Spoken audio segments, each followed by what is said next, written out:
श्री शिवाय नमस्तुभ्यम। हम सबको पता है कि 27 फरवरी और 28 फरवरी दोनों दिन इस बार हमारी फागुन की अमावस्या तिथि पड़ रही है।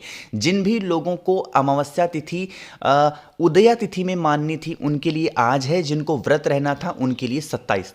ठीक है ना, मेरी बातें समझ में आ रही हैं। अब देखो, आप सभी लोगों को आज इस अमावस्या तिथि पे एक लौंग को चुपचाप लेना है और थोड़ा सा पानी गिरा देना। जो भी प्रॉब्लम आपके घर में चल रही होंगी, परिवार को लेकर के, धन संपदा को लेकर के, व्यापार को लेकर के, नौकरी को लेकर, किसी भी प्रकार की प्रॉब्लम होगी ना, बस मात्र एक लौंग का पानी आपको गिराना है। बड़ा ही अलग सा, बड़ा ही प्यारा सा उपाय है। इससे पहले की भी वीडियो में मैंने आपको समझा रखा है कि जो अमावस्या तिथि होती है वो किसके लिए होती है। अरे बताओ भाई, हमारे पितरों के लिए होती है। तो आप सभी को इस उपाय को दो काम के लिए करना है ना। सबसे पहला, अगर आपको कर्ज की समस्या बहुत ज़्यादा है, कर्ज खत्म नहीं हो रहे हैं तो करना है। एंड दूसरा, आपके घर में अगर धन की कमी बहुत ज़्यादा होती है तो आप इस उपाय को करेंगे। वैसे पहले भी अमावस्या तिथि पे कई बार इस उपाय को मैंने बता रखा है, बट ये बड़ा ही स्पेशल सा दिन है क्योंकि फागुन मास अपने आप में बहुत शुभ होता है। इसी महीने में होली पड़ती है, तो आप सभी लोगों को इसके करना है। क्या करिएगा, स्क्रीन पे आप सभी को दिखाई दे रहा होगा यहाँ पे लौंग। अरे दिख रहा है ना, दिख रहा है। तो आपको दो लौंग लेने, बहुत ज़्यादा तो बिल्कुल मत लेना, सिर्फ दो लौंग। लौंग लेने के बाद में आप सभी को इस कलश के अंदर जल भरना। ठीक, जल के अंदर आपको मात्र एक लौंग डालना है। एक लौंग आप अपने पास रखेंगे। अमावस्या तिथि है, गंगा जल क्या होता है, अनिवार्य हो जाता है। तो बहुत ज़्यादा तो नहीं, बट हाँ थोड़ा सा गंगा जल ज़रूर डालेंगे। ध्यान रखिएगा, जो दो लौंग आपने लिए हैं, दोनों लौंग को कलश के अंदर नहीं डालना है। आपको सिर्फ और सिर्फ एक ही लौंग को कलश के अंदर डालना। अब यहां पे आप सभी को मैं तीन चीजें बताने जा रहा हूं, नोट करिएगा। पृथ्वी पर जो तीन ऐसे वृक्ष हैं जो हमारे पितरों के तुल्य माने जाते हैं, सबसे पहला किसका नाम आता है, पीपल का। दूसरा किसका नाम आता है, बेल का। और तीसरा किसका नाम आता है, वट वृक्ष का, यानी कि बरगद के पेड़ का। इस उपाय को करने के लिए नियम तो हमारा यह कहता है कि हमें जाना चाहिए वट वृक्ष के नीचे। अब मान लेते हैं कि आप अगर वट वृक्ष के नीचे नहीं जा पाते हो तो आप बेल पेड़ के नीचे भी कर सकते हैं। बेल पेड़ के नीचे भी नहीं करना है तो पीपल पेड़ के नीचे कर सकते हैं। कहने का क्या मतलब है, पीपल का पेड़ हो गया, चाहे बेल का पेड़ हो गया, चाहे वट का पेड़ हो गया, तीनों वृक्षों में से कहीं पे भी आप इस उपाय को कर सकते हैं। ठीक, अब जिस भी पेड़ के नीचे आप गए हैं, जो लौंग आपके पास में है, उस एक लौंग को पहले यहां पे भोग लगाएंगे। कहां पे, पेड़ के नीचे, जिस भी पेड़ के नीचे गए हो वहां पे भोग लगाएंगे। भोग लगाने के बाद में जो आपके पास में जल है, जिसके अंदर आपने लौंग को डाला है, वही लौंग वाला जल इस भोग लगाए हुए लौंग के ऊपर जब समर्पित करोगे, आप कर किसी भी पेड़ के नीचे सकते हो। उपाय को जो तीन पेड़ मैंने बताए हैं, लेकिन जो नाम लेना है वो वटकेश्वर महादेव का नाम लेकर के ही आपको समर्पित करना है। नियम मैं आपको बार बार बता रहा हूं, इस उपाय का नियम है वट पेड़ के नीचे उपाय करने का। लेकिन नहीं कर पा रहे हो तो आप चाहो तो बेल पेड़ के नीचे, या फिर आप चाहो तो पीपल पेड़ के नीचे भी उपाय को कर सकते हैं। बस ध्यान यही रखना है कि आप सभी लोगों को वटकेश्वर महादेव का ही स्मरण यानी कि ध्यान करना होगा। आगे बढ़ते हैं अब इस वीडियो के हम लोग अपने दूसरे उपाय की तरफ, जो कि आप सभी को करनी है काली मिर्च के साथ में। आप सभी को आज इस अमावस्या तिथि पे एक चीज़ का ध्यान रखिएगा। जैसे आपके घर का अगर कोई इंसान अगर रोगी है ना, और आप उसकी बहुत मेडिसिन करा रहे हो, बहुत दवा करा रहे हो, दुनिया भर के डॉक्टर किसी को भी ठीक कर दे रहे हैं, बट आपके घर के उस सदस्य को ठीक नहीं कर पा रहे, तो कहीं ना कहीं किसके लिए रीज़न होता है, पितृदोष का। ठीक, तो आप सभी को इस उपाय के लिए ज़रूरत पड़ेगी 7 काली मिर्च की। मुझे उम्मीद है कि काली मिर्च आप सभी के घरों में ज़रूर से ज़रूर अवेलेबल होगा। ठीक, कितने लेंगे, 7 काली मिर्च।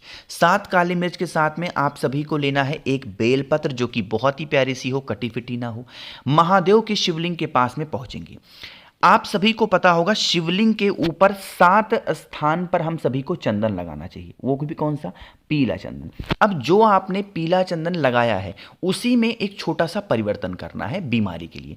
मैंने कौन से 7 जगह बताए थे चंदन लगाने के, देखो, सबसे पहले भगवान भोलेनाथ के शिवलिंग के ऊपर, दूसरा भगवान गणेश, तीसरा भगवान कार्तिकेय, चौथा माता अशोक सुंदरी, पांचवा माता का हस्तकमल, छठा जहां से जल नीचे गिरता है, और एक लास्ट शिवलिंग के पीछे। ठीक है ना, समझ रहे हो।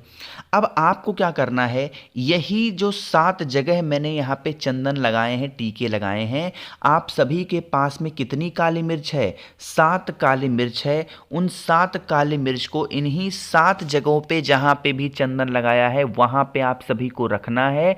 और रखने के बाद में महादेव से यही विनती करनी है कि हम लोग के घर में ऐसी बीमारियां हैं, ऐसे परेशानियां हैं, आप हमारे घर की इन सभी समस्याओं को दूर करें। ठीक है ना, तो ऐसे प्रार्थना करना। प्रार्थना करने के बाद में अभी जो बेलपत्र आपके पास में है उसे अपने पास रखेंगे। अब आपको 1 लोटा शुद्ध जल तांबे के लोटे से श्री शिवाय नमस्तुभ्यम का जप करके चढ़ा देना। और चढ़ाने के बाद में जो भी व्यक्ति घर में बीमार है, परेशान है, उसका नाम और गोत्र बोल के माता अशोक सुंदरी के स्थान पे उस बेलपत्र को समर्पित करके अगर आप अपने घर की तरफ चले गए तो आप सभी लोगों के घरों में जो भी व्यक्ति काफ़ी दिनों से बीमार पड़ा है, उस व्यक्ति की जो बीमारियां होंगी वो धीरे धीरे करके ठीक ज़रूर हो जाएंगी। तो भूलिएगा नहीं, कोई लोग बहुत ही अलग सा बड़ा ही स्पेशल सा उपाय था। तो 2 उपाय आपको समझ में आ गए हैं। आगे बढ़ते हैं अब इस वीडियो के हम लोग अपने तीसरे उपाय की तरफ, जो कि आपको करना है पीले चंदन के साथ में। लेकिन कैसे करना है, कहाँ पे करना है, इसकी बातें तभी होंगी जब आप सभी लोग करेंगे वीडियो को लाइक। जिसने अभी तक चैनल को सब्सक्राइब नहीं किया, मेरी आवाज़ आप पहली बार सुन रहे हैं, चैनल को ज़रूर सब्सक्राइब करेंगे। ठीक है ना। देखो, एक बहुत ही अलग सा और बहुत ही नया सा उपाय बताने जा रहा हूँ। यह उपाय स्पेशली मैं कई बार बता चुका हूँ, बट आज के टाइम पे घर में लड़ाई झगड़े का माहौल बहुत ज़्यादा हो गया ना। कोई भी, कितने भी सगे हों, कोई भी इंसान आपके, बट फिर भी लड़ाई झगड़ा करना तो जैसे उनकी आदत में आ गया है। घर में बहुत क्लेश होते हैं। आप इस उपाय को करेंगे, 2 चीज़ों की आवश्यकता पड़ेगी। सबसे पहला चीज़ जो हमें लेना है वो लेना है पीला चंदन। क्या लोगे? पीला। अब हमेशा मैं कहता हूँ कभी पीला ले लो, कभी सूखा ले लो, कभी गीला ले लो, बट इस उपाय के लिए आपको गीला चंदन की ही हमें ज़रूरत पड़ेगी। अब अगर इस उपाय को सफल बनाना है, यानी कि सक्सेसफुल बनाना है, तो आप सभी लोगों को इस प्रकार से क्या लेना चाहिए? दूर्वा। ठीक, देखो दूर्वा 2 तरीके की आती है। ये बात इसलिए बता रहा हूँ क्योंकि एक बहन ने मुझसे पूछा था तो मुझे लगा आपको ज़रूर बताना चाहिए। तो एक तो दूर्वा होती है हरी वाली, जैसा स्क्रीन पे दिख रहा है, एक होती है सफ़ेद वाली, और सफ़ेद वाले की भी फ़ोटो मैंने आपको कई बार बता रखी है ना।